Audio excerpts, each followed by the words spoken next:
Hello. So let us continue with the geography and environment section. So first one here is ideas for life portal. So before knowing this idea for life portal, we should be knowing about Mission Life. So Mission Life is a global movement for sustainable living. This is its tagline. So Mission Life basically expands to lifestyle for environment.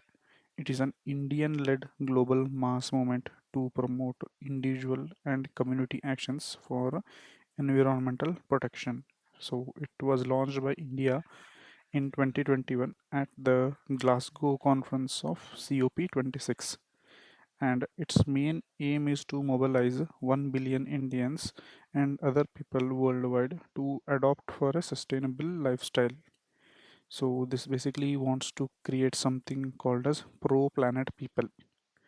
So why is this in news? Because Union Minister Satyen Shri Bhupendra Yadav has launched this portal called as Ideas for Life, where he is going to invite the especially he is going to invite the students, research scholars, faculty and innovators to contribute towards the sustainable consumption. Means basically this is a mission where they ask people to be pro planet, means to use plastic less or use reuse the plastic that we have or anything. They want us to focus here on the circular economy. So to focus on circular economy we need some ideas na, to get the ideas basically from the students, research faculties and all. They have created this Ideas for Life portal. Then we have draft a notification for Western Ghats ecological sensitive area. So what is this ecological sensitive area? So basically ecological sensitive area means these are the fragile regions of Western Ghats, so which needs protection. So from earlier only they knew that Western Ghats is very fragile, so they wanted to know how much the area of Western Ghats is actually fragile. So from early dates, they had formed around two committees. So the first committee was Dr. K. Kasturangan Committee in 2013 and Madhav Gadigil Committee in 2011. Means this was first and this was second. So this Madhav Gadigil Committee in 2011 suggested that around 64% of the Western Ghats need to be declared as ESA. But we know that like if we recognize 64% of the Western Ghats, which mainly passes through six states as ESA, it will be a big issue towards economic activity and all. So the government again formed a committee called as Kasturangan Committee, and it gave around some 27 or 21% as ESA. It was actually accepted. Now they have formed a third committee under the leadership of Dr. Sanjay Kumar, who is a former director of forest, means he is an IFOS. So they have asked him again to reclassify how much is the Western Ghats ecological sensitive area. So this committee was formed in the year 2020 and it has been asked to give a report.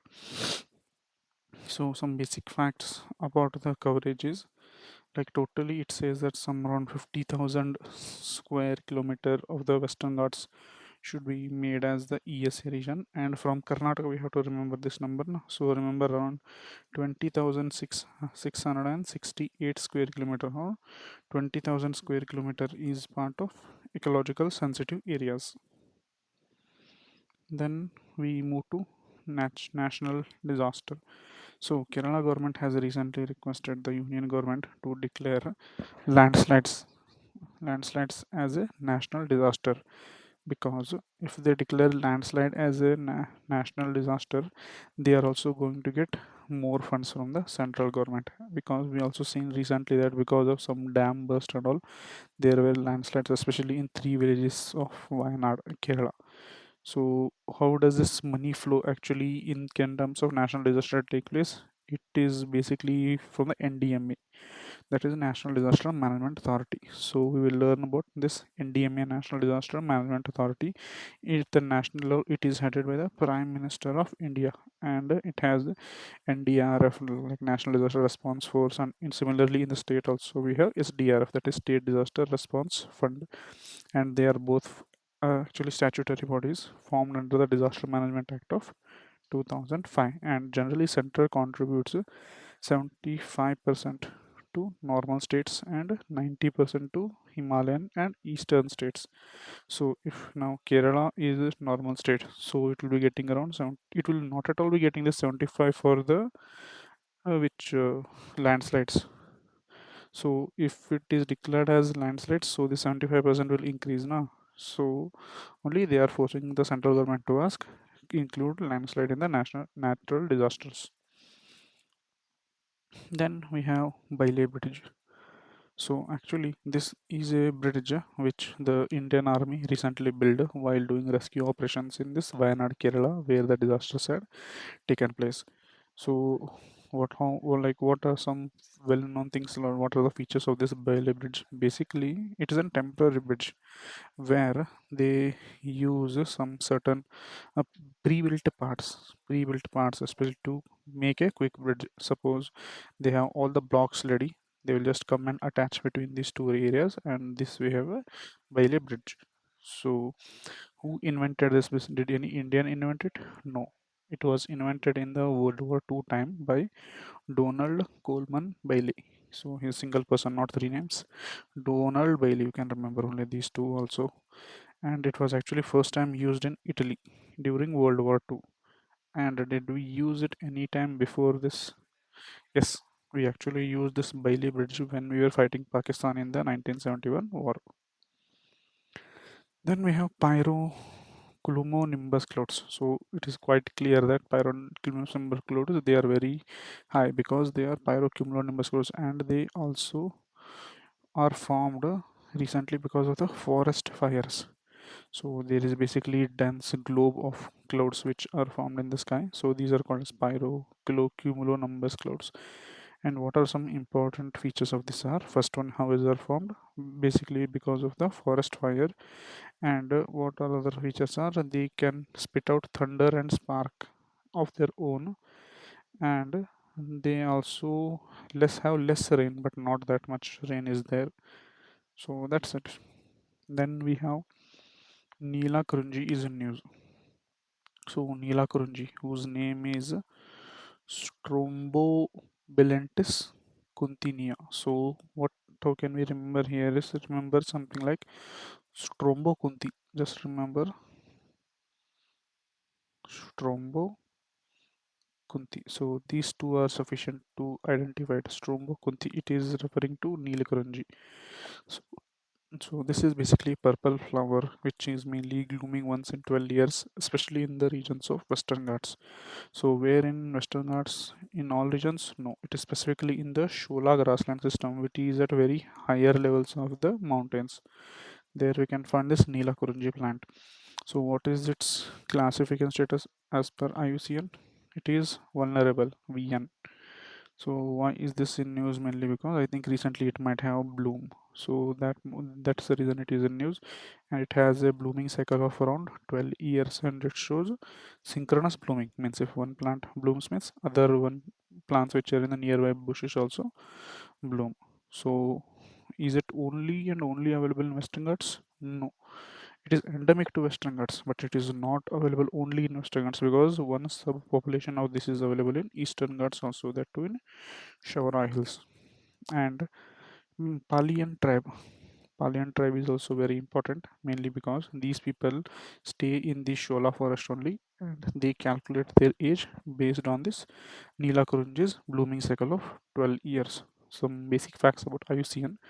It was formed in the year 1948, which headquarters is in Switzerland, and it has 9 categories to categorize from not evaluated to extinct. Then we have PCAPs, that is Polar Coupled Analysis and Prediction for Services. So what is this PCAPs basically? So it is basically the study of ice, basically both in the North Pole and the South Pole region. It is basically studying of the ice. How does this melting of ice or the formation of ice impact the environment or the weather much more specifically? So when weather is there, so we have World Meteorological Organization part of this one. So it aims to increase and improve the weather, water ice and climate information about the Arctic and the Antarctic region. So this project will run from 2024 to 2028, and it is a part of WMO's World Weather Research Program, and it is led by Norwegian Meteorological Institute and University of Canberra of New Zealand. And where is the headquarters of this World Meteorological Organization? They mainly keep their headquarters in a place where meteorology and all the features are good, that is in Geneva, Switzerland. Then we have Clean Planet program. So central government has launched this clean plant program where they provide affordable access to clean plant material for the farmers. Clean plant material basically they mean seeds, seeds that not have any kind of uh, alteration in them. Say for example, there is no biomodification or there is no nothing. There are no disease-free seeds. So those clean seeds they are terming here as clean plants. So it basically the government is providing them at an affordable prices, so it aims to engage women farmers and planting and planning and implementation. It also addresses the diverse agro regions of the India. So where is it being done? It is being done in the 9 states. And what is certification and legal framework? It means if this seed is good, so it will also be certified now. So it has an inbuilt certification and legal framework under the Seeds Act of 1966. And who is implementing it? ICAR, Indian Council of Agriculture. Red sand dunes of Vizag. So what is this basically? So in Vizag we basically have a sea na? So if this is a sea, there is a parallel ridge or some kind of mountain of red color sand. We can call it as sand mountains which are red color. So this only they are calling it as sand dunes of Vizag.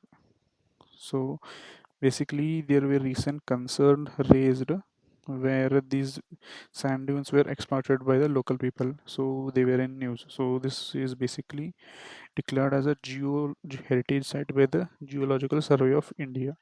So just having some red sand parallel to the coast, does it make it geo heritage? Yes. Why? Because there are only 3 places in South Asia like this.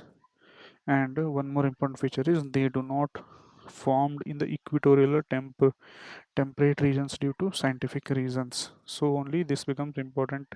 That's why they have called it as geoheritage site by GSI, and still people are digging it and using it for some bad activities.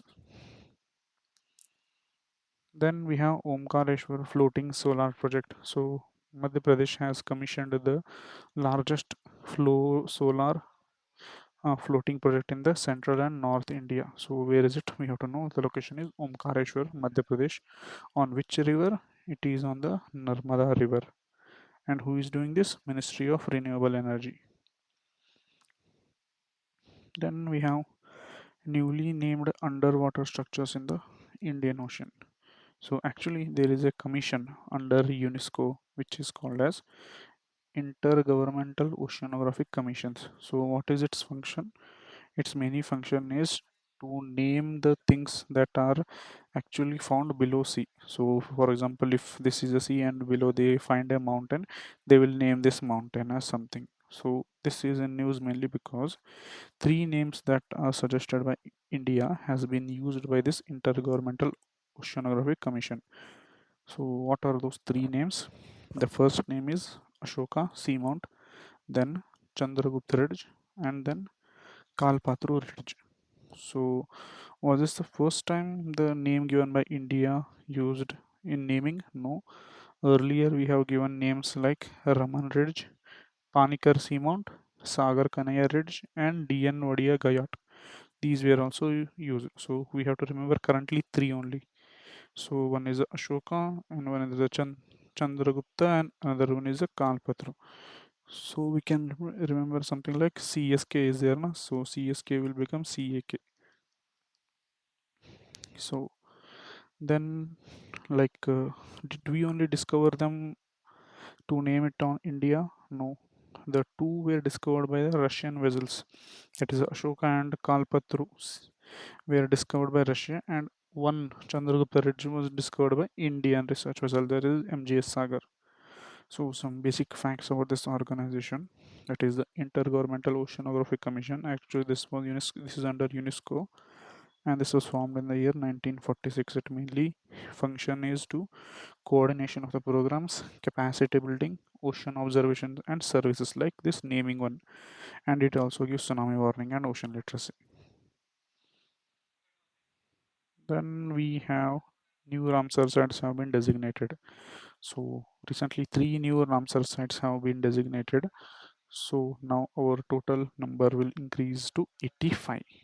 So what are those three new Ramsar sites that has been designated? First one is the Nanjarayan Bird Sanctuary of Tamil Nadu. Second is Kazuvelli Bird Sanctuary of Tamil Nadu. And third one is the Tama Reservoir of Madhya Pradesh. So if we have to look at the state-wise distribution in India, so Tamil Nadu has the maximum number of Ramsar sites, that is 18, followed by Uttar Pradesh. Uttar Pradesh has 10. How many Karnataka has? Karnataka has, I think, 4, I guess. Then we will know some basic things about this Ramsar Convention. Actually, this was done in Iran in the year 1971, but it came to force in the year 1975, and India is a signatory since 1982, and United Kingdom has the maximum number of Ramsar sites in India. That is, United Kingdom has a maximum number of sites in the world. That is 175, and India has the most number of Ramsar sites in the South Asian region. And what is the criteria for declaring a site as a Ramsar designation? The criteria is like the place, mainly it will be some kind of lake only. So this lake should be supporting vulnerable and endangered, critically endangered species. So we will bring some 2 3 critically endangered species here. Then it should regularly support 20,000 water birds. So if there are birds flying and if they see a pond, so they will come here now. If nearly 20,000 birds are part of this, then this is also one criteria. And finally is important source of food, fish sprawling around nursery and mitigation path. Means here there should be lots of fish, and these fish should also breed here. So these are the three conditions. One is having nearly 20,000 birds, fishes, and also having some critically or some kind of endangered species. Then we have causes of landslides in the Wayanad. So we recently saw the burst landslide that was mainly because of the dam burst effect. Then we have this system called as NPSS. So artificially intelligence based surveillance system for national pest surveillance system. Means currently we have actually national pest surveillance system where this basically you can understand it something like that. There is a plant which is ill. You are a farmer, you see a plant that is ill, you see the leaves are turning yellow and the fruits are very very small. So what you do, you take your smartphone, you click this photo of this leaf, you upload this in this site called as national pest surveillance system. So if the AI is inbuilt in this now, so it automatically recognizes what kind of disease this is and it gives you solutions for that one. So if this is also not possible, then it forwards it to the scientists at the agriculture universities and all. So this is basically a national pest surveillance program that has AI enabled in it.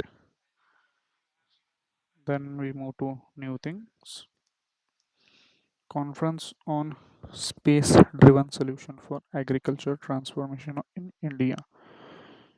So this was organized by the Department of Agriculture and Farmer Welfare in Delhi, and it is a part of nationwide celebration for the National Space Day. What is its theme? Its theme is basically touching lives while touching the moon, India's space saga. And during this only, they had launched a Krishi Decision Support System, that is Krishi DSS. They have launched this Krishi DSS. It mainly provides real-time data-driven insights on weather patterns, soil conditions, crop health, crop acreage, and advisories. Then we have Gross Environment Product Index. So why is this in news? Mainly because Uttarakhand has become the first state in India to launch this Gross Environment Product index. So why is this in news, or like why is this in news? Mainly because the Uttarakhand, it has taken this. So what is this basically? Basically, we know that GDP of the state is, or how much amount of goods and services are produced within the state. So we can increase the production of goods and producing by exploiting our nature only. Now directly we will take all the coal or all the gold and become rich. So like this environmental products index is means they are also going to calculate, means they are going to assign certain values for these: air, soil, tree and water. So if we are making air bad, then this will be minus in the GDP. If we are harming the soil, then this will also be minusing. And if we are cutting more trees, this will also be minus. And water also same condition.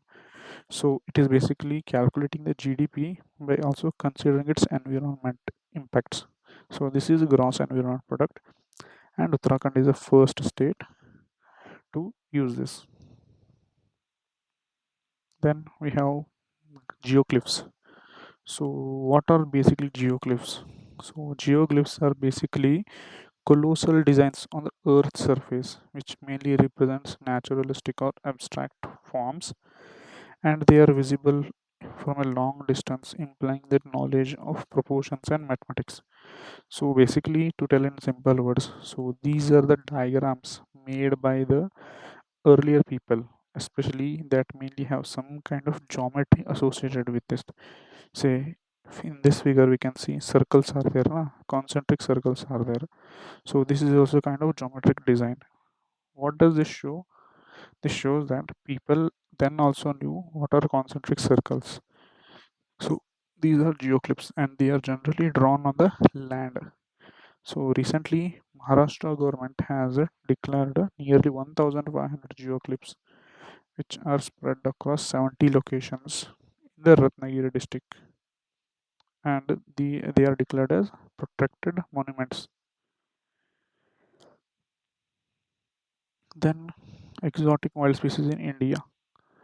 So Ministry of Environment, Forest and Climate Change announces the last date to declare exotic wild species possessions. Means basically there are many people na, who still today have wild species under, as they keep them as pets. For example, they keep tigers. If you see in TikTok and all, there are tigers. They keep some elephant or something.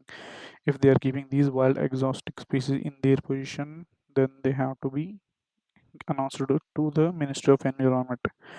So, possession of exotic wild species are listed under the Schedule 4 of the Wildlife Protection Act of 1972, and they require separate licenses to keep them. So, how they have so how can they communicate and tell the government like we have this kind of animal? They have to tell through a portal called as Parivesh 2.0 portal.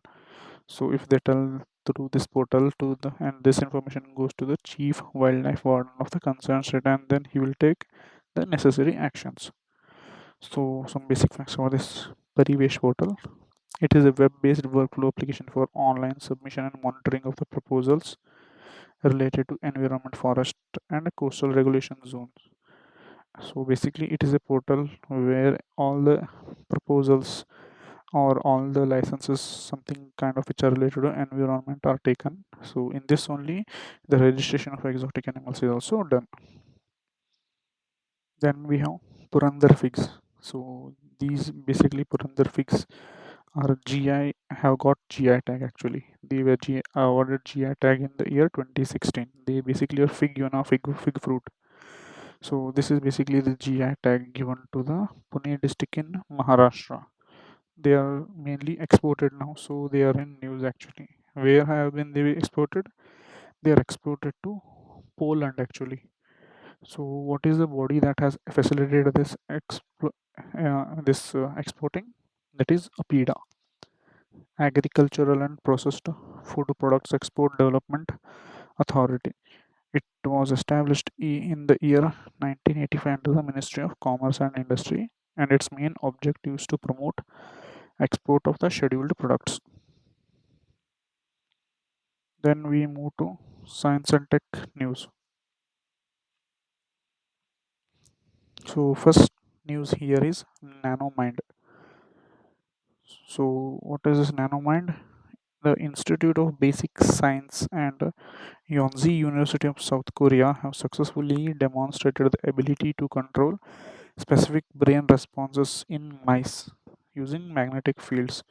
So this breakthrough they have named it as Nanomind, or magnetic interference of neurodynamics technology.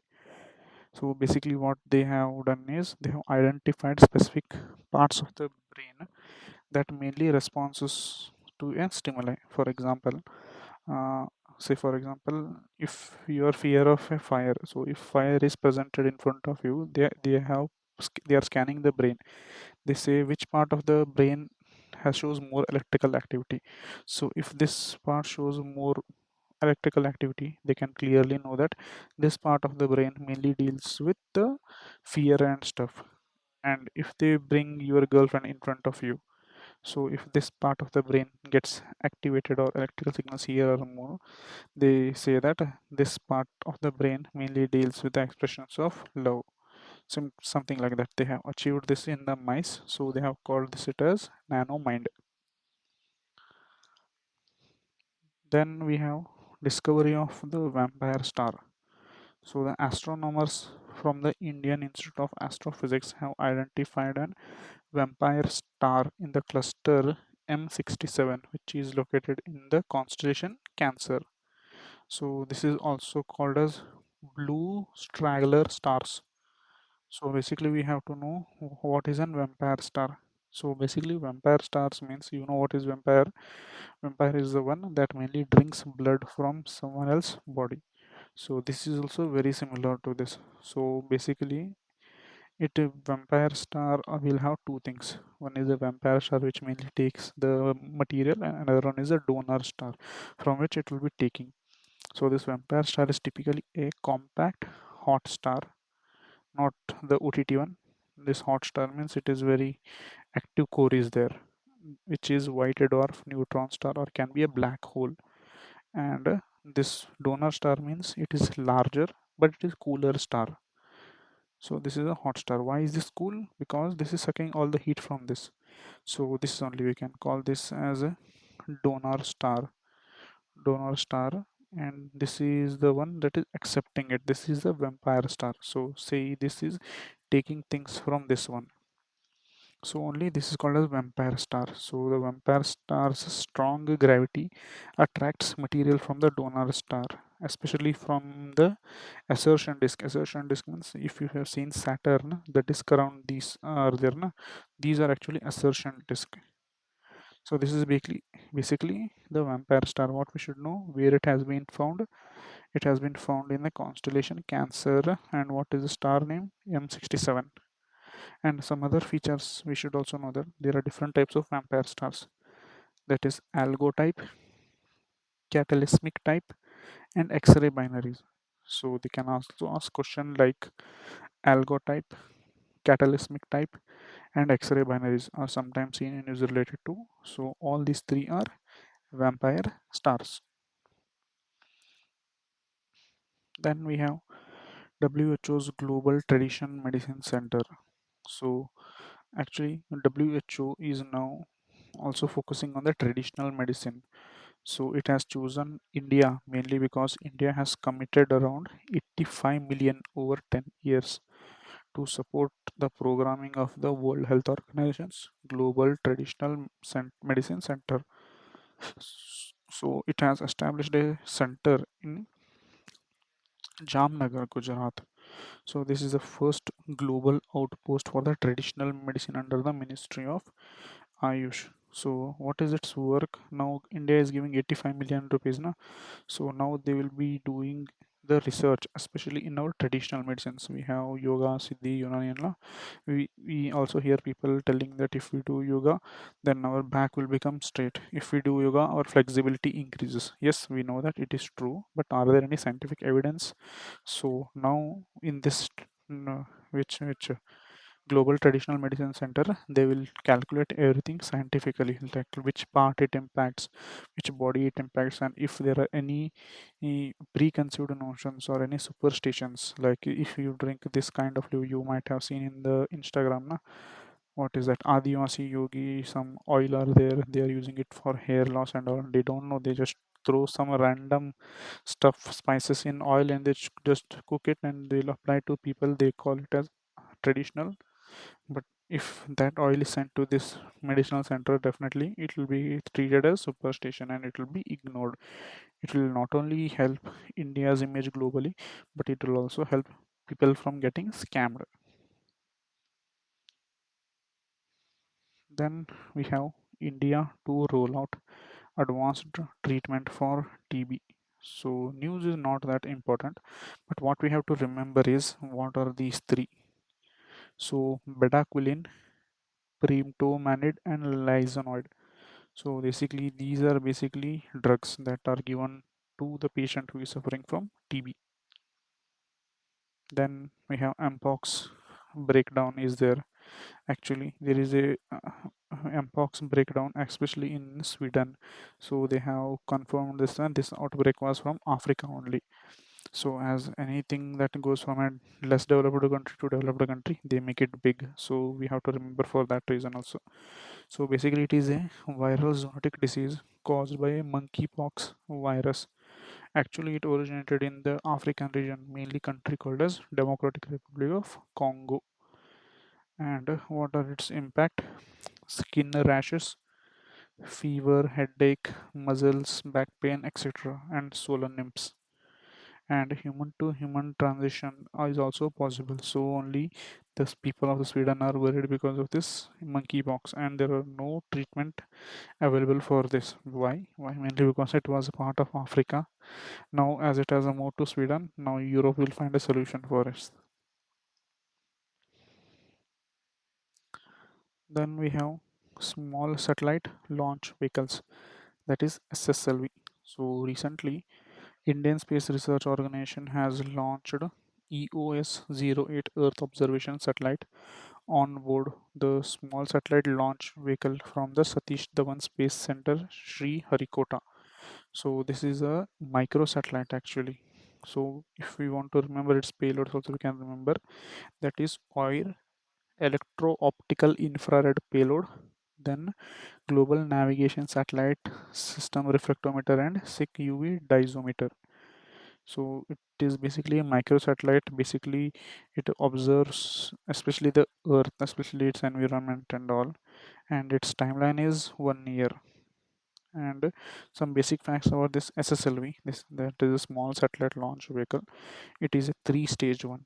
Means it has first stage, second stage, third stage, and after this we will put that rocket where we will place in the inside. We will keep this microsatellite, and it has a combination of both solid and liquid propulsions, and it can carry a weight of around 500 kg, and it has a short turnaround time. Means if any company tells we need this satellite, if they inform us just 72 hours before, the satellite will be ready, and it cost only 30 crore with 6 people working on it. And if we have to compare it with the other launch vehicles of ISRO, for example, PSLV, that is Polar Satellite Launch Vehicle, it was first launched in the year 1994, and it can carry nearly around 1800 kg to the lower Earth orbit. And we also have GSLV, that is a Geosynchronous Satellite Launch Vehicle, which mainly puts the satellite in the geosynchronous orbit, geosynchronous transfer orbit actually, at a height of 32,000 above the Earth. And in GSLV, we have two actually. One is the Mark II, and another one is the Mark III. So Mark II can take around 2000 crores and 2000 kg, and Mark III will take around 4000 kgs to this geosynchronous transfer orbit. Then we have Chandrayana 3 validates the moon's magma theory. So what is this moon's magma theory basically? So basically they had a theory. For example, it said that if this is the surface of the moon, which we see, before it was not just the plain surface. They believed that moon's surface was entirely having a sea of magma on it, magma or lava, which we know. The entire moon surface was made up of this. Now it has solidified. So what did Chandrayaan do? So it mainly taken some soil samples, especially the Pragyan rover, and then it might have found some of the magma part here. So the theory is almost correct if we look at this way. So The first scientific results from the Chandrayaan 2 to support the maxima ocean hypothesis has came to Earth. So this is that only, and it was taken by Pragyan rover. And we have to also know about the future missions, that is Chandrayaan 4, which is scheduled at 2027, more than 4. Chandrayaan 5 is important. Why? Because it is a joint mission of Japan and ISRO. Here they are not only planning of going there but also bringing the soil back to Earth. Then we have Polaris Dawn mission. So this has a tagline of pioneering a new era of space exploration. So Polaris Dawn mission aims to revolutionize the commercial space flight with the higher orbital mission, and it is the first ever private spacewalk by a non-professional astronaut. So currently you might have known the missions na Blue Origin, the New Shepard program they are doing where they're taking astronaut to space. But what we have to understand there is they are taking them to suborbital space, means they are not taking them above space station. So they are taking it below space station only, and there they just take it, and during the fall they will experience the zero gravity and they can see the Earth. So, but what is this Polaris mission is? They are taking them to a height of 700 kilometer nearly. Actually, the international station is at a 400 kilometer height, so they are taking much higher than that. Means actually this is a kind of real spacewalk which astronomers do. They are giving this chance to citizens, especially not citizens, wealthy billionaires. So this is Polaris mission. This is basically by SpaceX. They are doing this one.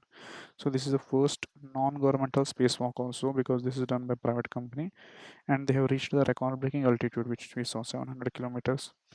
And they have also addressed this, the Van Allen Belt Challenge. Van Allen belt basically means, like, if you know, this is a Earth and this is the sun. So sun will also have some radiations, Earth will also have some radiations. So both will come and collide here. So this region will show large amount of variation. So if the people are standing here, they will be impacted by this radiation. Na? So they are testing this also. How they are working on them? SpaceX suits, and which was a rocket that was used to travel to this Polaris Dawn mission. It was Falcon 9, and they used the Dragon capsule. You can see that this person, he actually, spacewalk means he just came out of the capsule, and then from here he saw the Earth. And we should also know who was this guy, who was the guy standing here. He is Gerard Isaacman. So he is the mission commander who did this, and other members include Scott and Sarah and Anna Menon. Then we have Rumi 1. So this is the first reusable hybrid rocket called as Rumi 1. So this has been developed by the Space Zone India and Martin Group.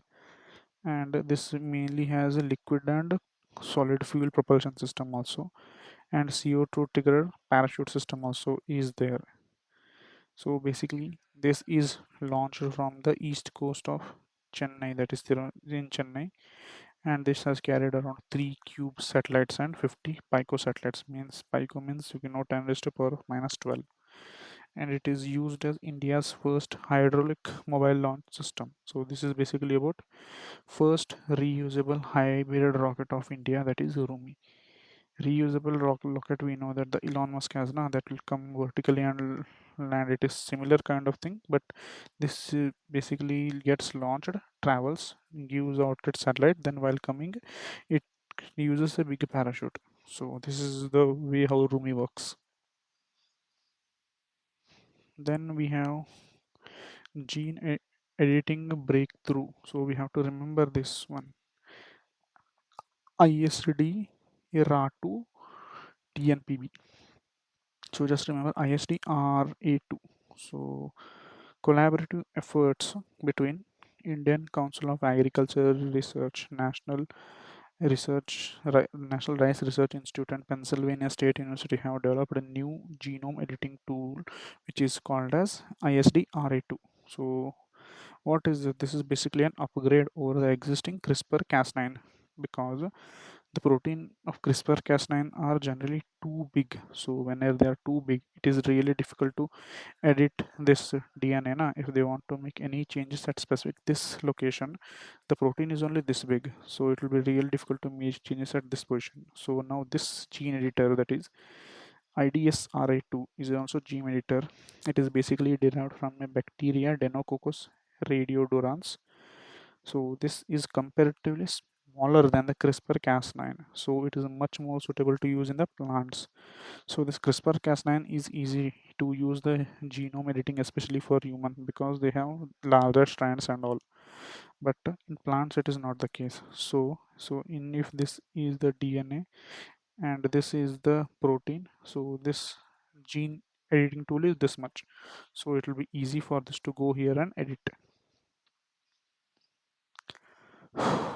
Now we will move to the defense news. So we have exercise Tarang Shakti. So this is a multinational exercise which is first time India is hosting. So it is actually conducted in two phases. First phase in the Sulur, Tamil Nadu, and second one in Jodhpur, that is in Rajasthan. So there are around 51 countries who are participating. Who among important ones are Quad nations will be there. Germany, France, Spain, UK, Australia, Greece, Singapore, UAE, USA will be there. So China is not there, and Russia is also not there. Just remember these two are not part of this exercise. Why they are not included China? Because we are only real arch enemies. Why it has ignored Russia? Because it has called USA. Then we have INS Arigat. So India's second nuclear powered submarine is this INS Arigat. So this has been recently commissioned. So which is the first Indian nuclear powered submarine, that is INS Vikrant is saying, I think. No, it is not Vikrant, it is INS Arihant. So this was commissioned in the year 2018 and this has been commissioned now. So this helps us to complete our nuclear triad. Nuclear triad means we can launch the nuclear missiles from the land, from the water, and from the air. Because from the land we know we can put any launcher, from air also we can put it to Sukhoi or any plane we can put, and in through water. So this Arihant or Arighat will be traveling underwater and they will launch from this. Then news of Jumur. Jumur. So Assam government is gearing up for this grand Jumur dance performance. Means we know that it is the dance festival of Assam, where around 8,000 tea tribes will be participating in this. This is not only there in Assam but also nearing states like Chhattisgarh, Orissa, West Bengal, Bihar, and they are doing this also. And this is celebrated with a great pomp, especially in the garden tea community. And when it is done, especially it is done in the harvest season in the open species, and the steps here are very similar to the Mesolithic paintings. Men generally wear traditional gowns and manage musical instruments, means play, and women very use classic red white saris, and they show the emotions like aspiration, sadness, and joy. Then we have Saint Martin's Island. So Bangladesh's Saint Martin Island has come to spotlight after Sheikh Hasina has resigned. You might have seen that video from where there was a helicopter taking off and she was crying. So this was a helipad which was in the this island, which is called as Saint Martin Island. Then we have Colombo Security Conclave.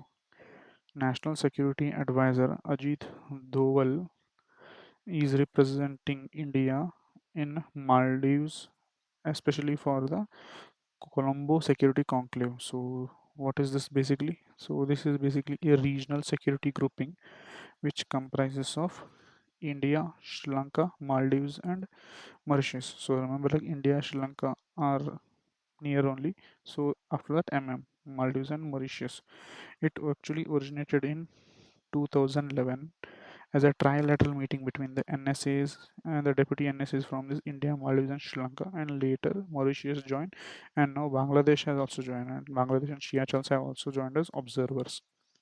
So what does this mainly do? Basically, it deals with maritime security, radicalization, trafficking and transnational crime, cyber security, and humanitarian assistance. Then Malaysia's orangutan policy. So we know that China has something called as panda diplomacy, where if they like a country, means if you are buying more stuff from China, so they will be, or anything you are more close to China, they are going to give you pandas because pandas are only found in China. So this Malaysia also did the same thing.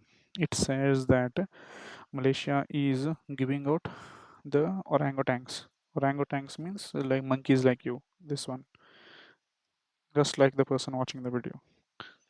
So this is a orangutan diplomacy where they were giving orangutan if there was much more.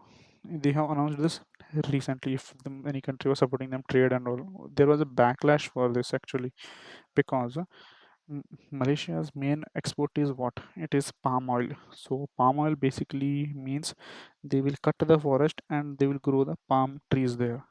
So where there is a forest, there is only this orangutan na. So after this orangutan loses its livelihood, then this Malaysian government is sending it to abroad as a part of orangutan diplomacy. So many global leaders criticize it. So what does it do? It's tweaked or revised the scheme. It said now that if you are buying more palm oil from this, so you can also sponsor this orangutans instead of receiving them as a gifts. Means they are again taking money from them, especially to treat them well. So some basic facts about the orangutans. Basically, these are tree-dwelling mammals who are highly intelligent and share 4% of the human genes. They are arboreal and spend over 90% walking hours on trees, and they are critically endangered due to the deforestation and habitat loss. Okay, we'll continue this from tomorrow. Thank you.